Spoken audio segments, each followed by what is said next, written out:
Okay, everybody. Good evening, and welcome everyone to the after the Friday live stream. And hope this finds you all well. And first of all, can I welcome my very special guest for Britain leader Anne-Marie Waters. Anne-Marie, you're really welcome. Hi, David. Thank you for having me again. Yeah, no, it's great to see you. And as people join, just to let them know that look, this is being streamed across Facebook, live stream, Twitter, YouTube, essentially everywhere. So whichever platform you're on, if you're able to share it. Invite as many people as you can to it, because we've got so much stuff to cover.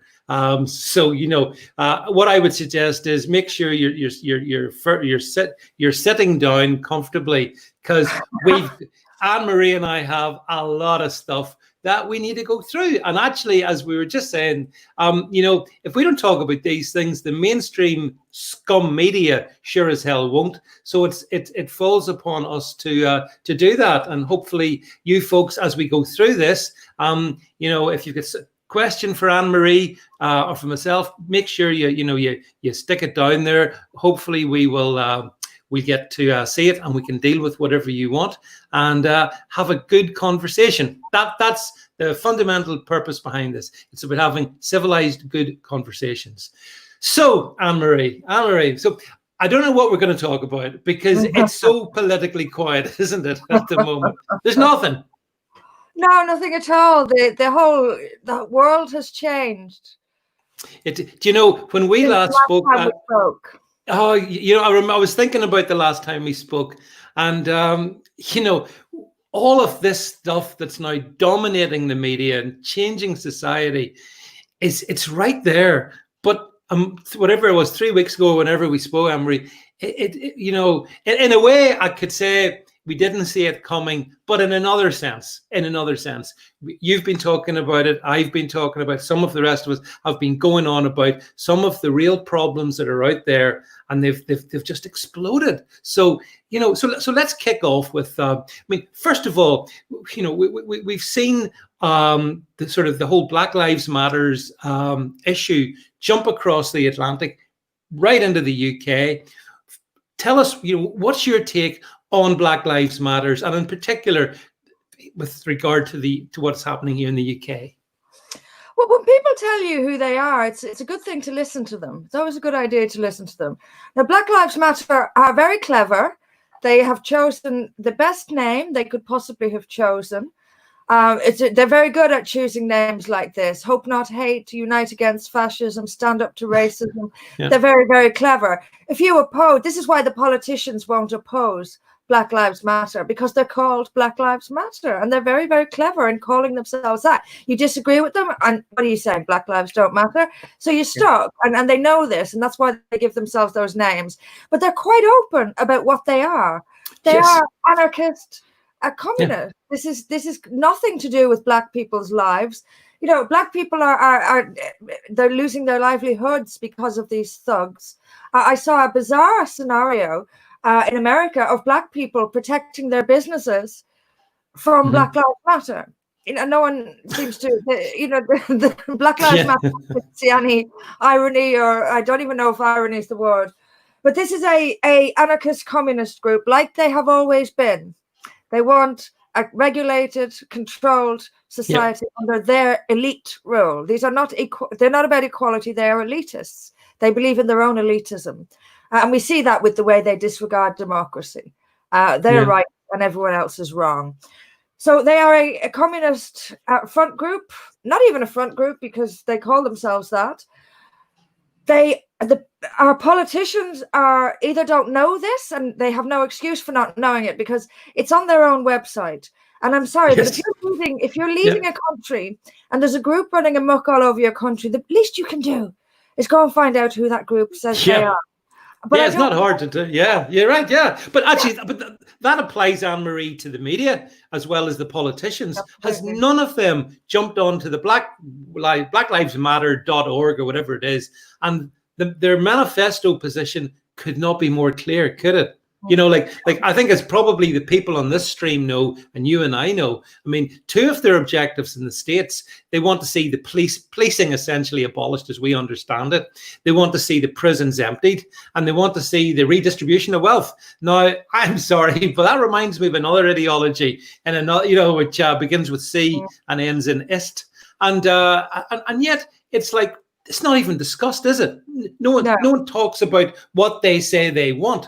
Why is that? Is it just ignorance? Is it fear? Is it stupidity? What do you reckon? Combination of all of it. It's the same thing with Islam. You know, that you can read the Quran and see what Islam teaches, but no one will read it because they don't want to know. There's a mixture of things. Some people are just stupid and gormless and will go along with whatever they're told, and they're impervious to facts. And they'll start screaming at you if you dare to challenge them with a fact. There's that type of person who just goes along, and I think that's the majority. I think the majority of people out protesting on the streets don't actually know what they know nothing about this. They don't know the fact that far more white people are killed by police in America than black. They don't know that black on white crime is far higher in America than vice versa. This is a sham. It's a lie. And the people out protesting don't know that. They're young, they're idealistic, they want to signal their virtue, they want to be part of the group, they don't question anything. They're told, this guy over here is a racist, they don't question that. They don't say, why is he a racist? What's a racist anyway? None of this is just people who go along with the crowd. That's the vast majority to my mind. The leaders, the ones riling this up, are what they say they are, anarchist communists. The press want to get rid of Brexit and Donald Trump, and they see this as a way of doing so. But there's a million different things going on at once. But the leaders of Black Lives Matter know damn well what they're doing, as the leaders always do. And then they know how to get people to follow them. And that one of the ways to call themselves a name like Black Lives Matter. It's a great point you make, because as you said, I mean, and they are brilliant at coming up with these names, which means that if you're critical of them, Black Lives Matter, that means you must hate black people. If you oppose hope not hate, well then you must be a hater. They're brilliant at that there, for sure. But then there's Black Lives Matter / Antifa, because it's like a double-headed coin, isn't it? Because Antifa also provides a cutting edge, which is totally about violence, totally about causing as much damage as possible. So, I mean, in the States, we've seen actually black people being murdered by the mob, as in police chief David Dorn, actually a black officer who'd served 37 years, I think, murdered by the people protesting Black Lives Matter. How does that work? The ignorance of it, of the people, the historical figures they're attacking as well, is extraordinary. You know, Abraham Lincoln, they're defacing statues of Abraham Lincoln in the name of Black Lives Matter. Have they no idea that his legacy was to abolish slavery as in his presidency? And they just, you know, it's clearly got nothing to do with Black lives. But I'll tell you, David, what gave me the chills this week, and when I think about it, I get the same chills. Last week was watching that statue come down in Bristol. I had a chill down my spine when I saw that. And you know, it went through my head. This is it. It's here. That's what went through my head, because they are here now. They're here. They're empowered. They're going to go. Look at us. We have a box over Winston Churchill's head. Oh, I know. I can't believe this. I can't believe this. The thing is, like, when I watched the statue, this is a statue of I think Sir Edward Colston in Bristol being tumbled into the water. As the police watched idly as the mob took that statue down, and it reminded me of. Do you remember when in Iraq, when they pulled down the statue of Saddam Hussein? I thought to myself, there's an echo here.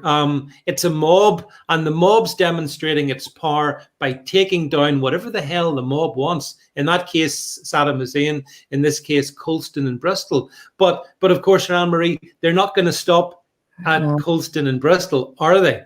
No. I think the prize will be the big Churchill in London. And the fact that we've covered it with, rather than something glass, which should have been with some strength in glass. I mean, they win, don't they? They don't want him displayed, so they've won anyway. But they're certainly not. And I think the prize will be Winston Churchill. And I think even the stupid police realise that if that one comes down, then there'll be no. I said this on a video the other day. There'll be no going back. That's how I see it. I don't think there's any going back now anyway. A mixture of coronavirus, then this. Life is not going back to how it was, and I feel quite sad about it, because that's really dawning on me now, is that we're not going back to how we were. No. But we're going to have, I don't know what the history books will call it, the statue riots or the statue wars or something. But there's a catalyst here. There definitely is. I've never seen so many people angry. As they are about this. And the media would have us believe that those of us who are angry are in the minority. And that's what the media do. I mean, the BBC, I mean, you know this already, but the BBC are so disgusting. They're giving the impression that the people of Bristol wanted Edward Colston's statue taken down, when in fact they held a poll on it and the people voted to keep it. But the BBC is making you think that that's the case. They're truly, the press is truly, honestly, David, I don't know what's ahead, but I know it's not what was before. We're not going there. I agree, Anne-Marie. I mean, the role of the scum media throughout this last 2 weeks has been kind of breathtaking. But you and I and others, we have always called them out for what they are. We know what they are. I listened to, was it Adam Bolton? I don't know if you saw him on Sky News, referring to Charles Dickens as a dead white male. Now, imagine he referred to someone as a dead black male. Would that have been okay? So we've got this like wokey media, but where I used to sort of laugh at them and view them as kind of contemptible, it's more dangerous than that, isn't it? It's worse, because they're enabling the statues coming down, and there'll be more things come down than statues. Yeah, I mean, the press are effectively causing this. Black Lives, this lot would not be doing it if not for the coverage they're getting, the favourable coverage they're getting. And of course, when the press gives good coverage and the politicians jump up and down, I am staggered at Boris Johnson and how weak he is. Weak. And it's fear of the press. I'm sure, they jump to the press's tune. But to me, the primary cause of this is actually the press. Primary cause. They wouldn't be doing it. They couldn't do this if they weren't getting the coverage they were getting.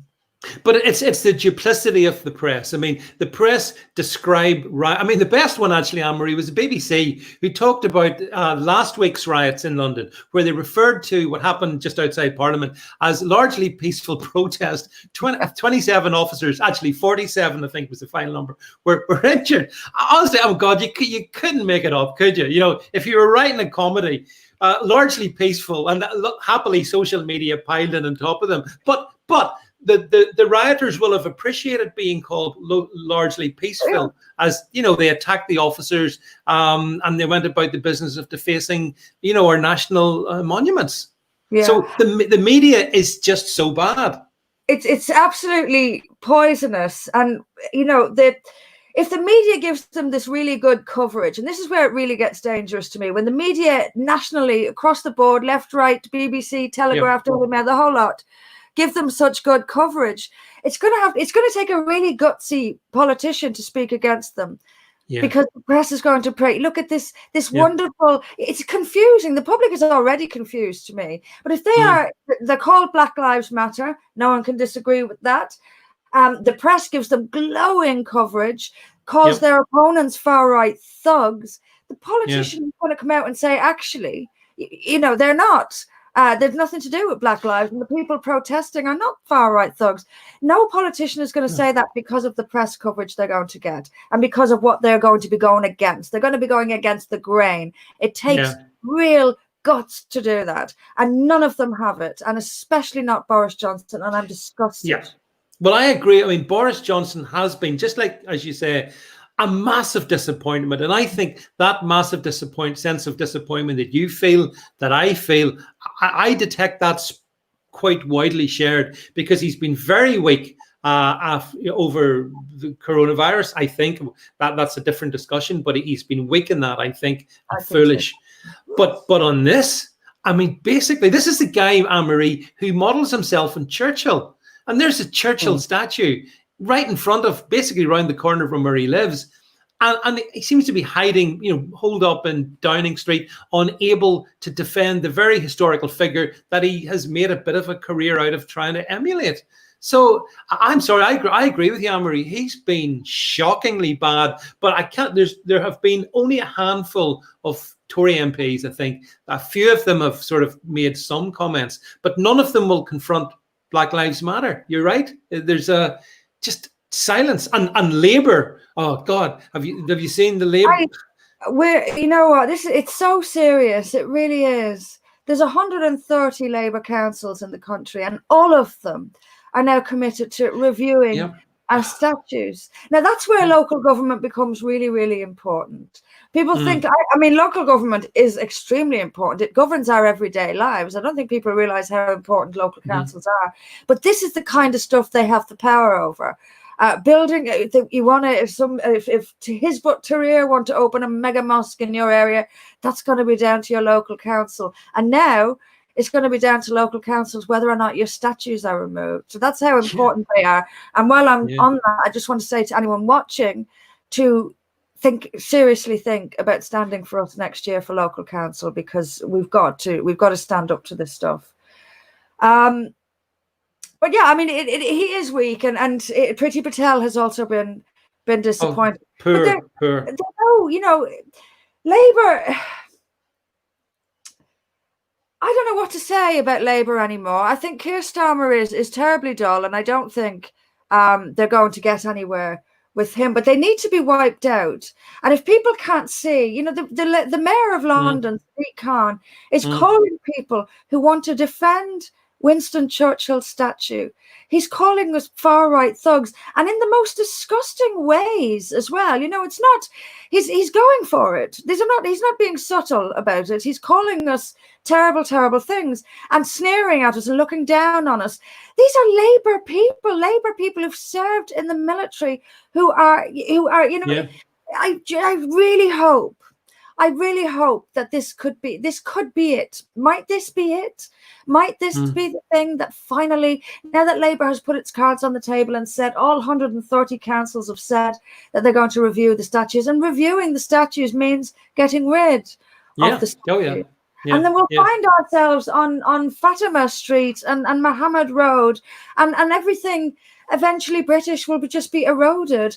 And the history will be gone, and suddenly will be this multicultural, everyone's culture, but this one. They've even been calling to change the White Cliffs of Dover. I mean, I saw that. You can't. It's an assault on Britain. It really is.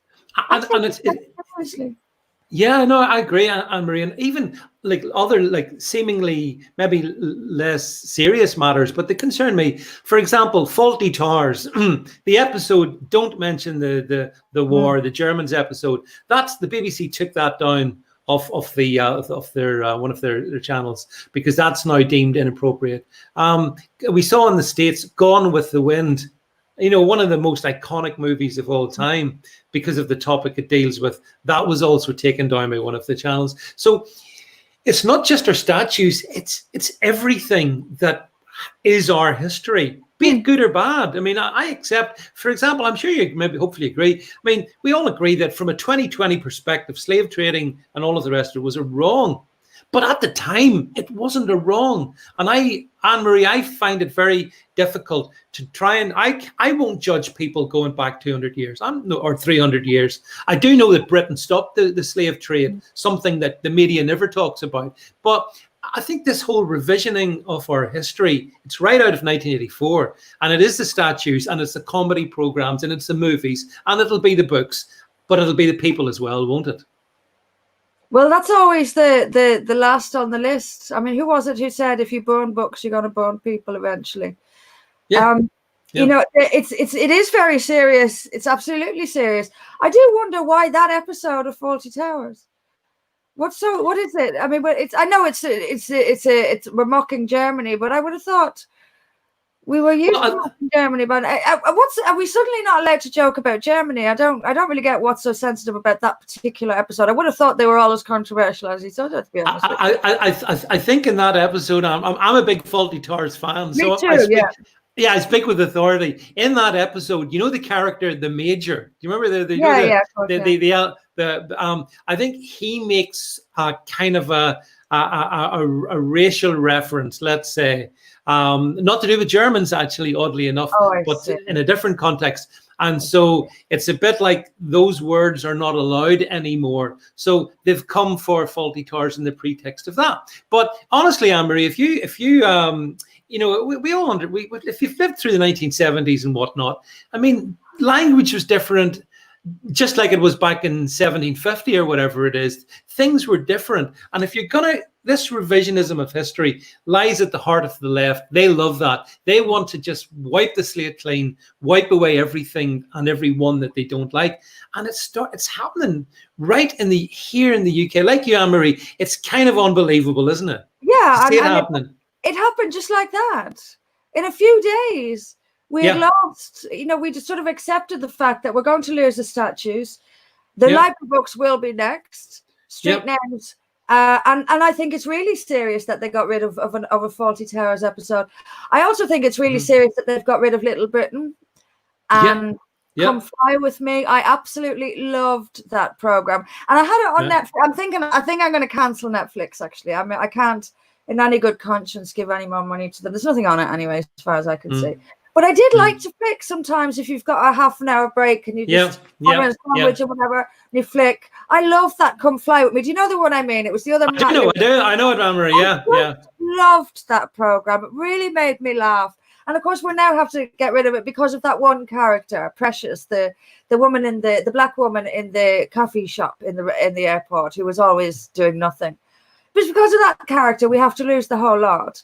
And it's a bit like Little Britain as well. So it's been lost. Although, to be honest, I have a certain sense of sort of Schadenfreude over that, because David Walliams and Matt Lucas, two of the more wokey lefties, you know, who made all their millions off that series, have now been shafted in the back of it, which means that, as you know, they eat their own, don't they? They eventually eat their own. Well, they certainly do. I mean, look what's happening with J.K. Rowling. Oh yeah. I mean, the sheer gall of those two kids. I know they're not kids now. Hermione and Harry Potter. What are they called? Emma Watson and Daniel. Emma Watson and Daniel Radcliffe. That's it. Yeah. They have both been slagging her off in the press this week. Yep. I know gratitude and respect are a thing of the past, David, but in all honesty, neither of them would have anything without her. It wasn't for her. 100%. They have the right, the sheer bad manners. I couldn't do it if I wanted to show that much disrespect to someone whose work made me a very lucrative career. I wouldn't be able to stab them in the back like that. But I read today about a school who named one of its halls after J.K. Rowling is now changing the name of the hall over her transphobic comments. Which weren't and the thing is, they weren't transphobic. I mean, this is the most awful aspect of all of this. I mean, she made a perfectly balanced and reasonable observation, but we're not allowed to have those reasonable, balanced observations. So, you know, in this world where we can no longer distinguish between male and female, for the Wookiees anyway, once you step outside the camp, and I mean, Jeremy and Greer was another person who, you know, Julie Bendel, another one. Julie Bendel, they just don't allow any diversity or of thought. You must toe the party line. But it has been amazing to see comedy actually being attacked, as well as our national institutions, like you know, as you said, most particularly that Churchill statue is iconic, Anne-Marie, and you know, I'm sure we've all stood there and looked up at it, and now this decision to box it off, I think that's worse than defacing it. I don't know what you feel. I know writing Churchill as a racist was really bad and wrong, but to put a box on it, for God's sake.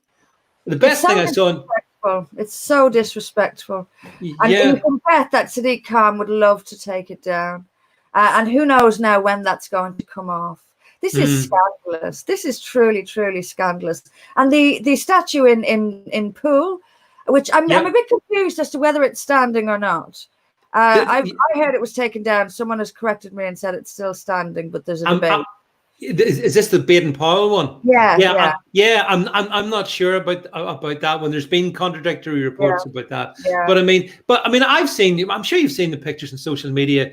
A statue of Queen Victoria up in Birmingham that has been defaced and stuff thrown over it. I've seen stuff sent to me from the Scottish Regiment. In fact, actually today, this one actually wins the prize for most extreme. I think the site of the Battle of Bannockburn, where they've got a statue to Robert the Bruce. They defaced that. Robert the Bruce is racist. Well, everyone is racist. Everyone, yeah. Everyone. I mean, J.K. Rowling is also a racist, by the way, because she has the character Cho Chang. Some Asian people were complaining about her stereotyping by choosing a name Cho Chang. I mean, what do they want? If you call a Chinese person Mary Smith, will they be happy with that? It's just, it's got nothing. There's no, none of it has anything to do with what they say. No. And they're giving out about this Baden-Powell because he was homophobic. Oh, for God's sake. Yeah. It was I don't even, it's just, the thing is, even if a person is those things, they still, where is the tolerance for people? He gave a lot to the city of Bristol, hence his, he did, very high visibility in Bristol because of what he did for Bristol. That's what his statue is doing there. It's not about his personal opinions. It's not about his, none of that matters. It's what he did for that town. That's why his statue was there. And it's not even just the times were different back then. Of course they were. But it's the inconsistency of what's going on today. Nowhere. Slavery is human. It has been practiced by humans across time, across the world, is still being practiced by humans today. But the only people getting blamed for it is white people for a certain type of slavery. That's all. The rest of the world, the rest of history is fine. There's only this one particular type of slavery, which we actually wiped out, which the United States wiped out. But, it's obvious. It's obvious. If you look at any of the facts, it's obvious that this has got nothing to do with what they say it's about. But you can't have this conversation. And this is these blinded, virtue signaling, desperate to belong young people that are going along on these marches without any idea what they're talking about. You can't give them facts. I saw Avi Yemeni try to give a couple of protesters some facts on a train in Melbourne, and they weren't hearing it. They, as soon as the uncomfortable facts they started shouting him down. Well, this is why I think there's a lot of pigeons coming home to roost.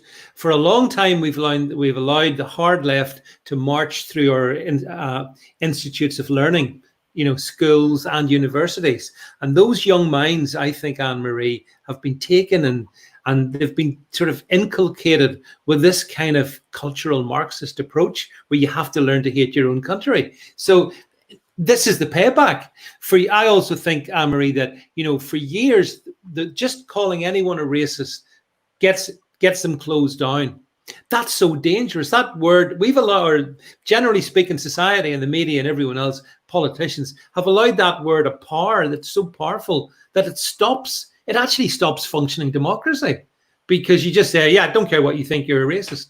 I don't care what you did, you're a racist. And instead of, and I also think with a lot of the things that come out of the hard left, they're deflecting, because I think a lot of them are racist. Yes, they and are. We're not. I couldn't care less. I know you're exactly the same. I know your party is people of all on of that. But yet you'll be painted and I'm painted as racist by, in my opinion, racist. So the whole thing becomes, it's a zero-sum game in a way. But the media do go along with their fundamental narrative that if you oppose what the left want, you are a racist. But we're getting to the point in this country where I think a tinderbox, it's like a tinderbox, I think, at the moment. A lot of people, probably millions of people, and I see it on my timeline, I'm sure you see it, Anne-Marie, as well, are very, very angry. They're angry at the weakness of government. They're angry at, I mean, let's talk about the police for a moment, shall we? I mean, we've got an unarmed police. I get that. And I know that that's, you know, challenging and all that there. And I know that ordinary bobbies, some of them do okay, do their best. But where has the policing leadership been, Anne-Marie? Where has the Home Secretary been, for that matter? What's your thoughts? Oh, what a disappointment. I mean, when we went into this government, it was very exciting, wasn't it? We had Boris Johnson in Downing Street and we had Priti Patel in the Home Office. Yeah. And we thought, here we are at last. Two tough talkers, especially Patel, actually. She's a very tough talker. And a lot of people were very excited and very hopeful. And you know, everything that's gone on is under her remit. So illegal immigration is still coming. And she'll say, it's terrible, we've got to stop this. Stop it then. Stop it then. You know, all she has to do is send these people home. That's all. And you stop it. Just do it. Just do it.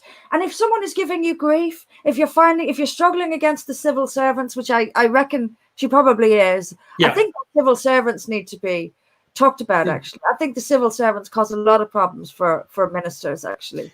But she needs to use whatever legal recourse she has at hand to stop this immigration. She can do it if she wasn't so scared. They're all so scared. It's like they don't want to make their mark.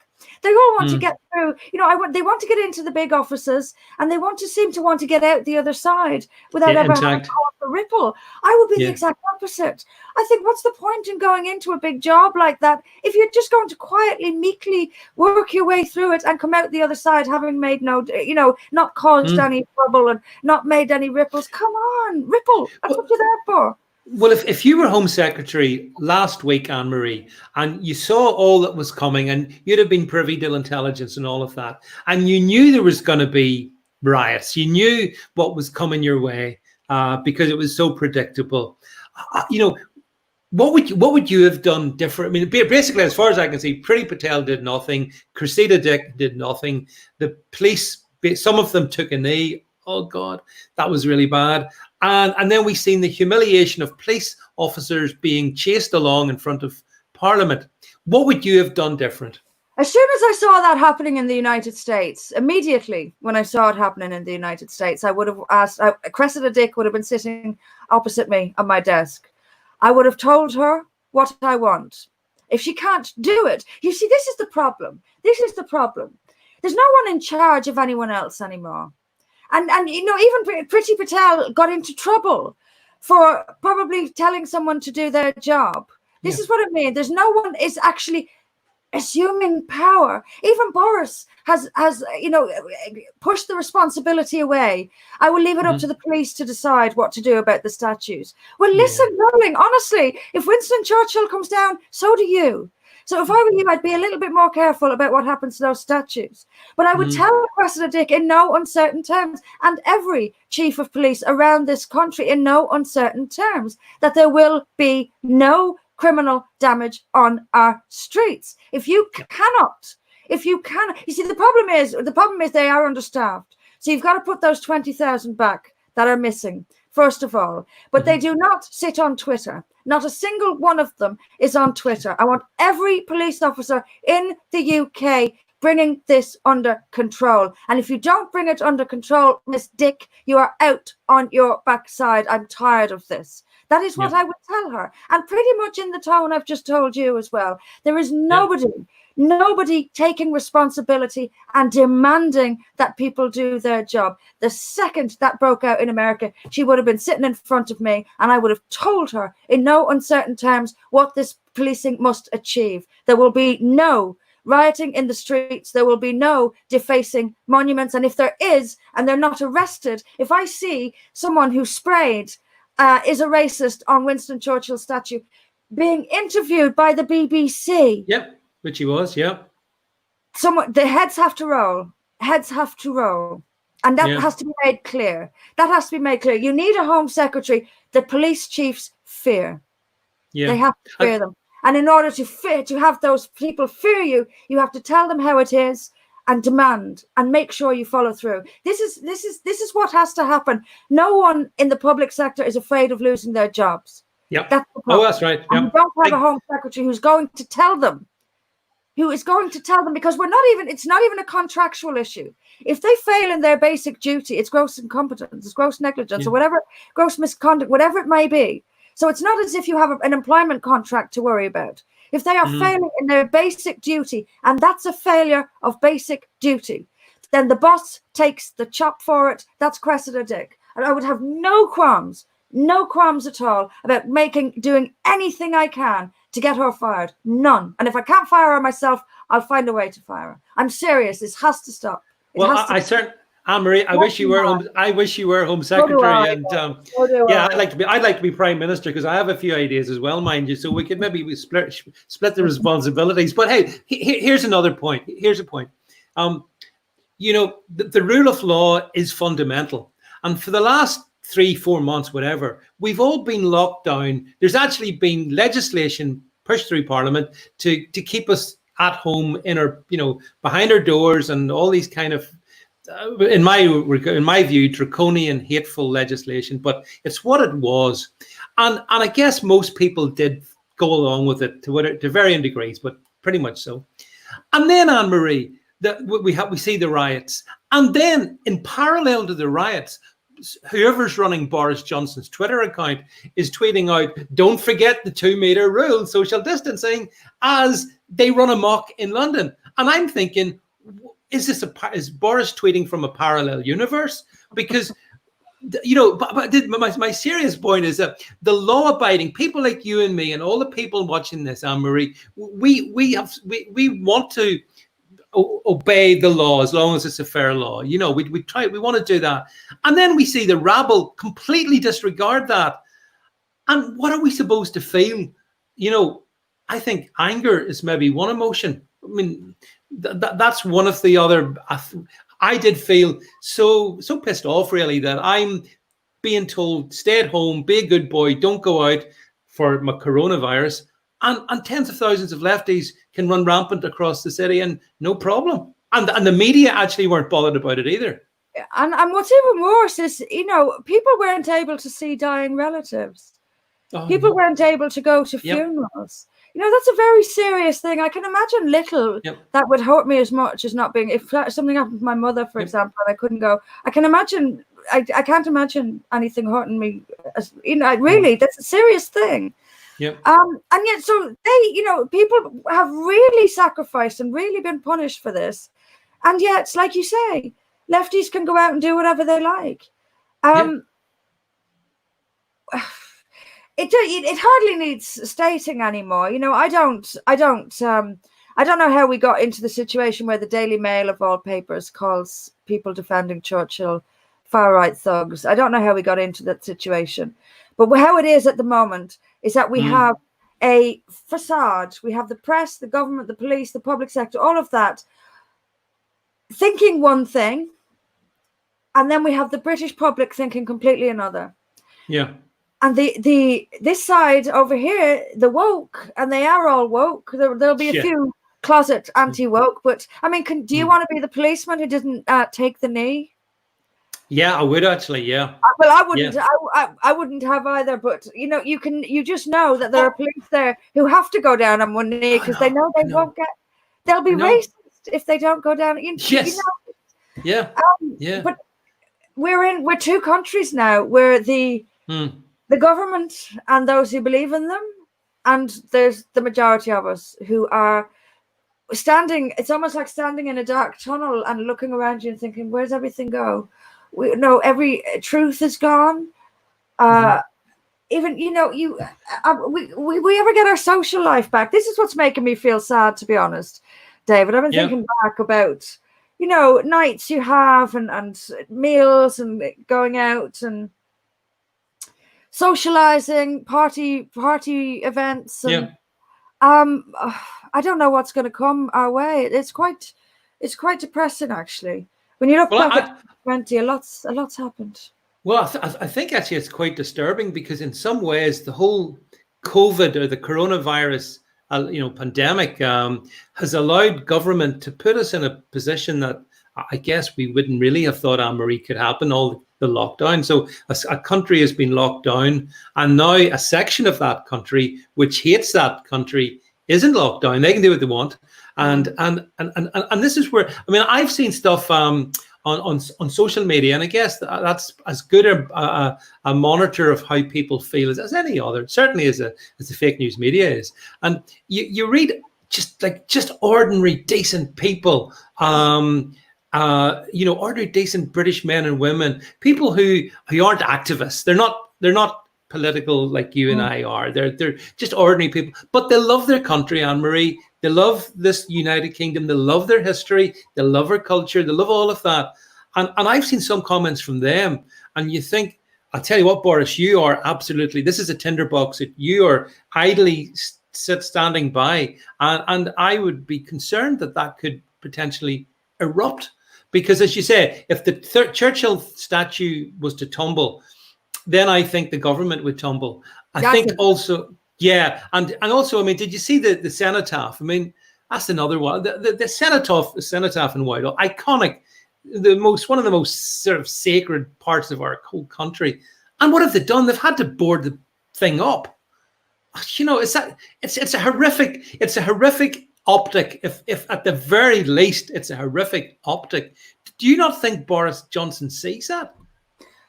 I think he's not up to the job, David, in all honesty. He can't be, because these are unprecedented times. This is, I mean, to be fair to him, he came in and immediately found himself in the middle of coronavirus, and then this happens. Yeah. Oh, no. Yeah. The point is, if you're going to take on a job like this, you either have to step up or step aside. Yep. It's a huge responsibility, but it's one he took on. And he must now step up to the plate and take that responsibility. Trying to please everybody is not taking responsibility. You can't do it. Passing the buck to the police is not taking responsibility. Taking advice from some guy and dismantling the economy. And I know that all the other countries did it too. And that's, again, we have hindsight for that. But he's not talking about how to get the economy back on its feet. He's not reassuring people. No. He just seems to be disappearing. When the going gets tough, he seems to disappear. And I don't. This is when a prime minister must earn that, because it's an incredible job. His name and face will go down in history. Well, assuming there is a history. But the price you pay for that sort of honor and that sort of, the wealth and the privilege that comes with it, the price you pay is having that responsibility on your shoulder. Now, it's his time is to step up now and accept responsibility and make firm decisions. He isn't doing it. Absolutely right, Anne-Marie. And in his case, it's so ironic, because he has modelled himself on Churchill. He's written a book about Churchill. He knows the history of Churchill. Churchill stepped up in our darkest hour. It was a terrible time to do what Churchill had always, had obviously had been prime minister, wanted to be prime minister again. But at the moment came in worst possible circumstances, but he actually stepped up. Boris has vanished. Now, I do think, Anne-Marie, the point you made about he got the virus, and maybe, I don't know, maybe there's been two Boris Johnsons, the one pre-virus and the one post-virus, because the one post-virus is a shadow that I just can't respect at all. And I'm not sure if the one pre-virus, was that just a PR image? Was that actually the real, did he have the desire to be a leader? But then, as you say, Anne-Marie, there's no point in wanting to be a leader if you won't lead. I might make myself a bit unpopular with this, but I've never, I don't dislike Boris, but I've never seen him as, if you watch him speak, I don't think he's a brilliant speaker. He stutters and stumbles quite a bit. I think he's blustered his way through quite a bit with personality and with being, the one with the funny hair. and the big, they're not unafraid to make a joke, which is obviously a lovely quality, and people do like a politician who's not afraid to joke. But was there any real substance there? He's been tested very, very, very severely tested, and comes up wanting. And it's an interesting point that you make, actually, about pre and post. I'd forgotten about that, actually. I'd forgotten about him actually getting the disease himself, which, of course, can't have helped. But look, he's got, this is the moment, moments like this. He should recognize the importance of the moment like this. If he doesn't, then that's failing as well. He should recognize that this is an assault on British culture, and that how strongly people feel about Winston Churchill all over this country. He needs to understand the seriousness of that. I'm not sure that he does understand the seriousness of it, because if he did, he wouldn't be handing it over to the police. He needs to take control. Yeah, he does. And I think Anne-Marie as well. Like, again, it's been this parallel universe Boris lives in. So, just as this whole thing started with the so-called, the Black Lives Matters and all of that. I mean, I did see tweets from him talking about the importance of, for example, the making sure we're zero carbon by 2040 or 2050. And I'm thinking a bit like, the tweet about you've got to observe 2 meter social distance. And I'm thinking, have you got like some young intern running your Twitter account, which you probably do. But, but if you were a leader, you would make absolutely sure that if someone was running your social media, they put out sensible content. I'm baffled by what's going on, and also, by the way, here's one as well for you. Dominic Cummings, hounded by the media for traveling 450 miles to try and get protection for his 4-year-old, autistic son. And the media just absolutely, all over him. And then the lefties run rampant and, that's all okay. So it's just the double standards in British society at the moment are just, like you say, Anne-Marie, it feels a watershed. Yeah, it does. I feel different, I have to say. And I have to say as well, I went through a little bit of a dark couple of days this week. That really did affect me. It had a huge impact on me, because I do think everything's changed now. And this stuff that you and I have been warning about, this Orwellian future we were sleepwalking into, we're there now. Yeah, in a few days we lost Little Britain. People have to understand how serious that is, and it's not going to stop there. No. Everything new that's produced. I even see the woman who created Friends apologizing for Friends, one of the most successful programs of all time, and now she's apologizing because it wasn't diverse enough. As if the idea of 6 New York, this is just the beginning. This is just the beginning. In fact, as Mike Speakman said, this is the end of the beginning. I think that's probably an accurate way of describing it. Yeah, that's a fair comment. We're in now. It's no longer the beginning. It's the end of the beginning. But also, Anne-Marie, another disturbing aspect of this is, I read earlier today that obviously sport's been more or less suspended for the past number of months, but the Football League kicks off again, I think, next week. And I see that the Premier League have said that the players can all have Black Lives Matter on their shirts. The same football organizations, for example, that prohibited poppies. And, you've seen all the big corporations, they're all piling in, Yorkshire Tea, I think Tetley's, certainly big brands are all jumping on board the Black Lives Matter bandwagon. So that's where I felt a sense of pressure. It's like people like us, just the ordinary, I would say that the heart and the backbone of Britain, it's like we're completely assaulted. Media, weak politicians, fanatical leftists, crony corporatists, all around us. And you just wonder, how is this one going to end? Because good one, isn't it? The plot thickens. It does. Every week something new seems to come along. I'm excited about it. I'm excited about the next 20 years. It's going to be what it always is, David, the eternal battle between the free and the controller, the control freak and the person who wants to be free. That's the eternal battle. It has always been, and we're in it again still. This is communism yet again versus democracy yet again. And we will fight them yet again, and we will win yet again. We have the majority on our side. The problem we've got is a small clique of extreme power. The public sector, the government, and the press, and they're all in it together. Yeah. But they're a minority. We're not. My only, I do hope that finally, at last, it has to be the last nail in Labour's coffin. Surely people won't tolerate this, will they? I don't know. I don't know. I mean, those images of the Labour MPs taking a knee outside Parliament. They have the shots of Keir Starmer and Angela Rayner taking a knee, very staged into it. It's awful. And actually, you got to wonder, Anne-Marie, who is that actually aimed at?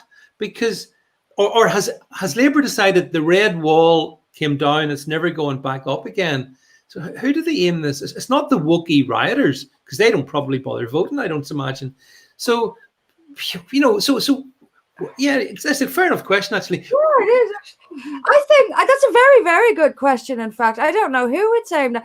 They're deluded because they honestly think that's what the public is thinking. Yeah, they do. They think that the public also thinks that men are women and women are men. Yeah. The public doesn't agree with this. The public thinks you're all mad.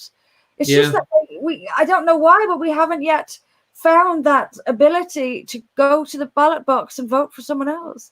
Mind you, there has to be someone else to vote for, doesn't there? And that's my big ambition, is to give people someone else to vote for. It's hard to criticize people for voting Labour and Tory when it's the only option they have. But I'm excited about this. I think it is a revolution. It's their revolution, but it could well be our revolution, because their revolution is showing who they are. And we've been called mad for calling them who they are all this time. But now they're showing it. They show how much they hate this country. They've shown the country that they are a threat. People didn't realize that they were at risk of losing statues, or getting rid of Victoria Station. They didn't realize how much a threat the identity of this country was. Now they do. So they have their power, they have their moment, they're having their revolution, but their revolution, I think, will lead to our revolution, because they're showing their cards at last. Yeah. I mean, I see somebody's left a comment here, Anne-Marie, that says, just to echo what you said, Ventriloquist Doll says, you vote left, you vote right, and nothing changes. I mean, ain't that the truth? Yeah. And that it's been like that for such a long time in this country, that left, right in current political party terms, there's not a lot of difference. The only difference that I can discern is potentially over Brexit, where strangely the government does seem to be sticking to the deadline of we're gone by the 31st of December, deal or no deal. That's it's the only difference, Anne-Marie, I can see between Tories and Labour, actually, because in everything else, the Tories are woke too. But on this one issue, but what's the point of Brexit if Priti Patel won't enforce our borders, that won't stop the tsunami coming across the channel, allowing vast numbers coming from, the Asian subcontinent, won't keep our girls safe in our towns and our cities? Like, you got to ask the question, what's the point of it? Well, there isn't one. Keep up appearances. That's what it is. It's all keeping up appearances. It's a stage show. We may as well, we're the audience. We're sitting here watching them perform on the stage, and behind the scenes there's really a lot of people scrambling around her, and there's a show going on in front, and what's going on behind is completely different to what they're showing you in front. There is no difference on the major issues between Labour and Tory. They talk differently, that's all. The Tories will tell you, we're going to stop all the immigration, that's it, it's scandalous, it shouldn't be going on, it's been going. Labour will say, we're going to flood the country with all sorts, but at least they're telling the truth. So it comes to something when Labour are more respectable, because they may be mad, but at least they're open about the madness. This lot over here are pretending to be something they're not. So in a way that makes them worse. We know Labour hate this country. I mean, they're pretty clear in that one. The Conservatives feign a love for our country, which is not demonstrated by the policies that they then enact when they get into power. And this administration, Anne-Marie, I mean, obviously the media were very annoyed when Boris won. They weren't expecting the scale of victory. Somehow they thought Corbyn could somehow pull it off. So they were seething since December, obviously, when the Tories won. But I now feel, 6 months on, that this government's so woeful that I just don't see, what's the point in having it if it won't do, and actually another thing is we're going to run out of time, so you'll have to come back to talk about this the next time. But there's an economic catastrophe which is just coming along. That we saw the 20% drop in GDP in April, that there's going to be vast numbers of job losses, and the government's going to nail the Conservatives. The media is going to nail the Conservatives in that one, having urged the lockdown, and yet again the government, Boris and all, they don't seem to. They're clueless. Someone said to me, Anne-Marie, you've mentioned the public sector quite a bit, and rightly so. I echo everything and agree with what you say. The sort of the civil servants that seem to be surrounding Boris and actually more broadly in government, you've got to ask big questions about them, haven't you? They're bumbling, they're incompetent, they don't seem to believe in the things that even the government believe in. Why the hell are they there? I think I think they have power. I honestly, I reckon that when a minister comes into, so just say the foreign secretary, a new foreign secretary, and there'll be a new one every re-election, along comes a new minister. Yeah. And the civil servants, many of them will have been there 20, 30 years. Yeah. And they see this minister coming in, this sort of know-it-all who knows nothing at all about the place, but is suddenly the new boss. And those civil servants will, get back in your box. We're in charge around here. You're only here for the photographs.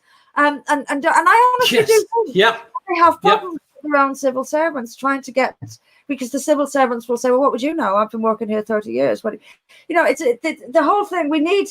But honestly, I don't think the system is wrong. I think the people are wrong.